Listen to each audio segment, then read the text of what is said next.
बातमी आपल्या हक्काची।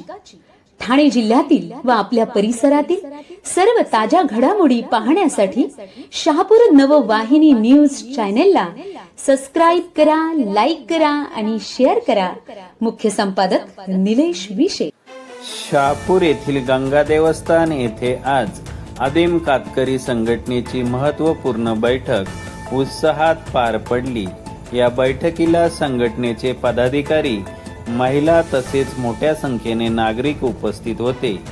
बैठकीदरम्यान संघटनेच्या विविध उपक्रमांबाबत आणि समाजासमोरील महत्त्वाच्या प्रश्नांवर सविस्तर चर्चा करण्यात आली।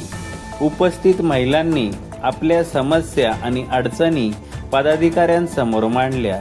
त्यावर संघटनेचे अध्यक्ष हरेश वाघे यांनी महिलांना मार्गदर्शन करत संघटना त्यांच्या न्याय हक्कासाठी सातत्याने कार्यरत राहील अशी ग्वाही दिली।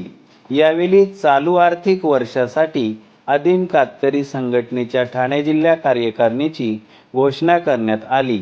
नव्याने नियुक्त झालेल्या पदाधिकाऱ्यांचा सत्कार करून त्यांना पुढील वाटचालीस शुभेच्छा देण्यात आल्या।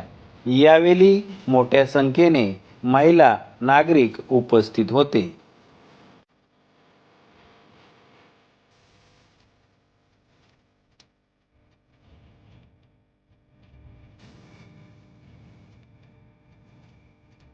शहापूर येथे आपल्या आदिम संघटनेची बैठक संपन्न झाली। बैठकीला मोठ्या संख्येने महिला वर्ग उपस्थित आहे। नवीन नियुक्त्या दिलेल्या आहेत, या संदर्भात काय सांगाल? या आर्थिक वर्षामध्ये आदिम कातकरी संघटनेच्या ठाणे जिल्हा कार्यकारिणीचा आम्ही फेरनियुक्ती कार्यक्रम नुकताच घेतलेला आहे। काही नवीन पदाधिकारी आमच्या संघटनेच्या नियमावलीप्रमाणे 1 वर्षाच्या नियुक्तीसाठी पदं आम्ही प्रत्येक पदाधिकाऱ्याला देतो।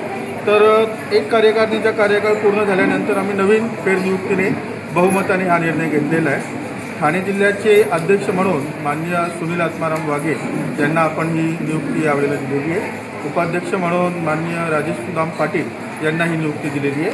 सचिव म्हणून विजय गणपत हिलम यांना ही जबाबदारी दिली आहे आणि महिला अध्यक्षपदी ज्योती विनोद वाघ यांना आपण कायम ठेवलेलं आहे। त्यांचं कार्यकाळ आपण विस्तारित केलेलं आहे।